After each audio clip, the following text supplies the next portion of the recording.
Welcome to In the Key Demos Wrestling Review, and I am missing my co-host, not Super Mario, because I Marty Jannetty his ass. I threw him through the barbershop window, and now I'm officially Shawn Michaels. I'm going solo.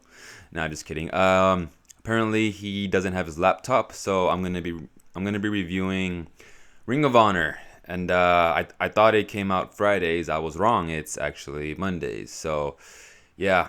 Overall, pretty good episode. It was just two matches. It was better to see the promo packages before each match. So start off with the kind of forget their names. Gresham and Jay Lethal versus Kenny King and Dragon Lee. Well, obviously, I don't like Dragon Lee because he is a luchador and they tend to no sell and just do a lot of flippy moves and here and there.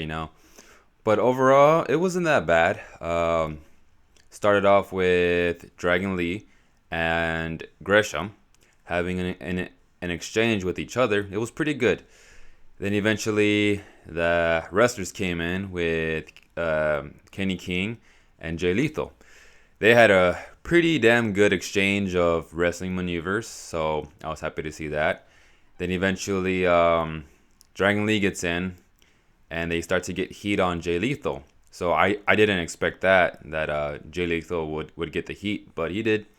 And throughout the whole match, La Facción, I can't even say the last name of the faction, but they already had their max limit of rope breaks, punches, and everything, which, by the way, is the first time I ever seen this pure wrestling match style, which it was pretty cool to see.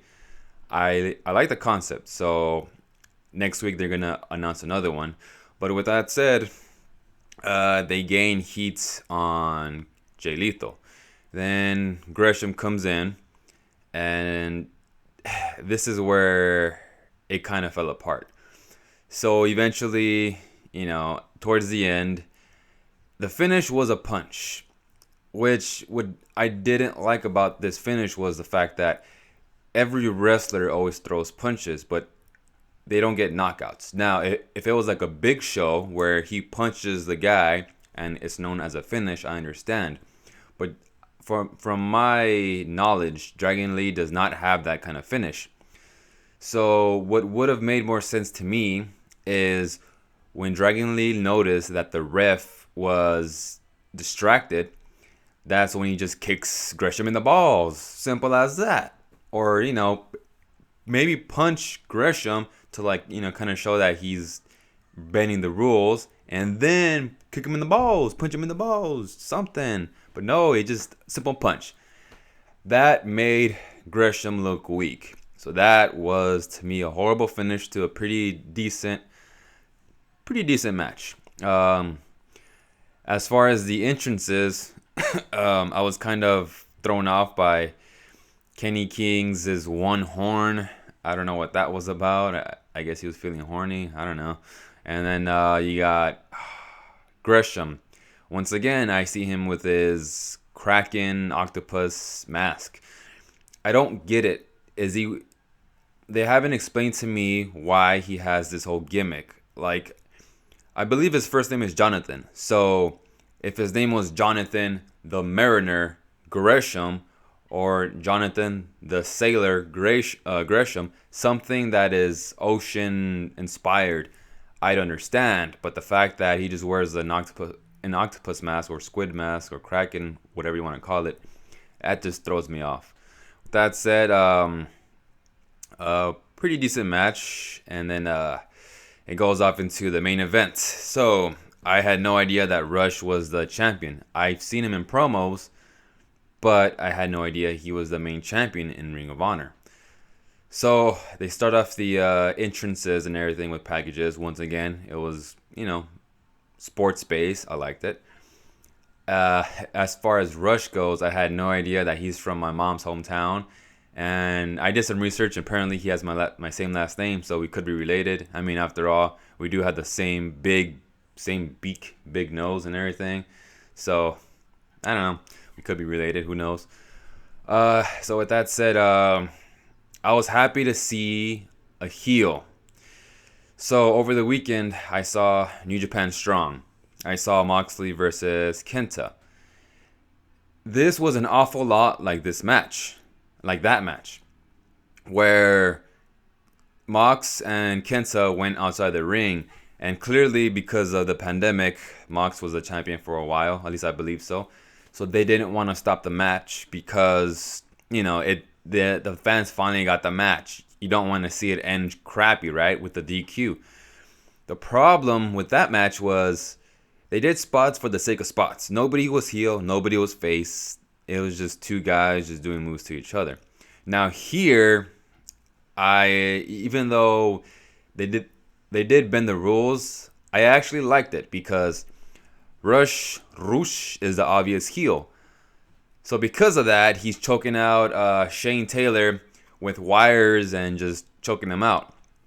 So I understand why Shane Taylor he sold for Rush, because last week when it was the Mexa Squad against Shane Taylor Promotions, that bothered me because Shane Taylor, for as big as he is, he took way too much bumps for these short luchadors. So that bothered me.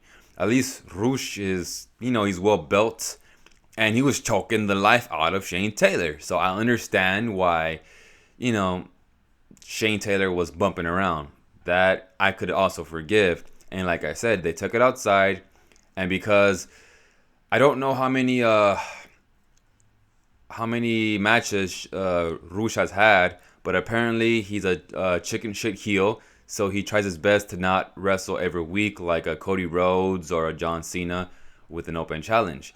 So they really did not want the match to end. So that was a nice touch. Like the ref was like, thinking to himself, I could stop the match here, but Rush will remain champion. But instead he said, no, it's fine. Just go back in the ring. He kept trying to force him to go back in the ring. So nice touch there. Nice heel work. That was great to see right there.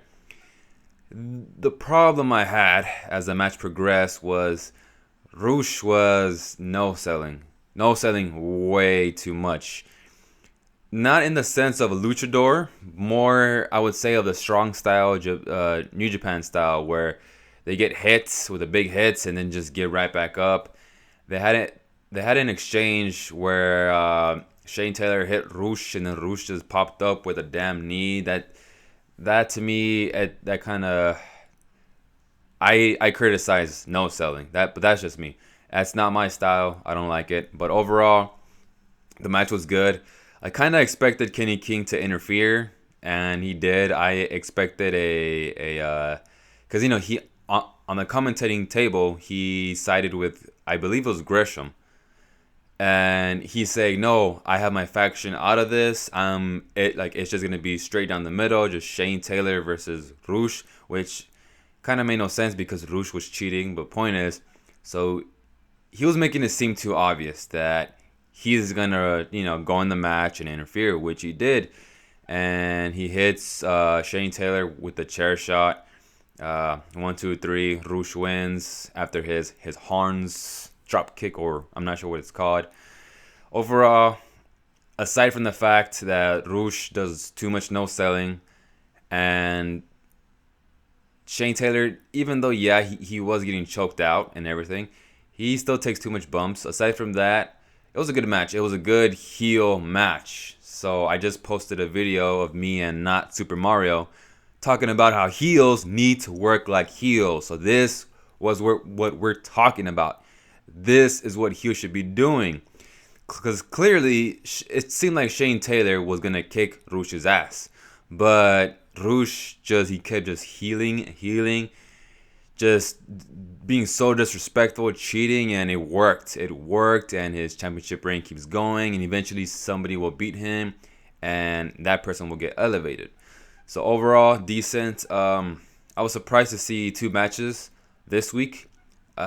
Typically, it tends to be 3 matches, but nonetheless, the hour went by pretty fast because it was good wrestling. So, aside from the finish from the first match, and like I said, Rush no selling. Overall, good episode.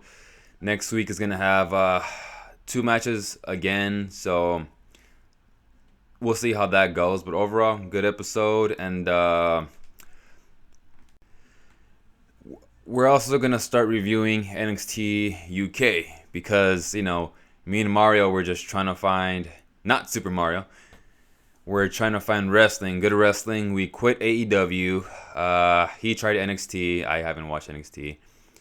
Right now, we're just reviewing MLW, Ring of Honor, and NXT UK. For the most part, is pretty damn awesome. Like their matches. If you don't watch NXT UK, give it a shot. If you like Ring of Honor and MLW, you'll probably like NXT UK. The matches there were pretty damn good, and once again, heels acting like heels. So that's to me what wrestling is. It just sometimes it's just that simple, and that's just basically it.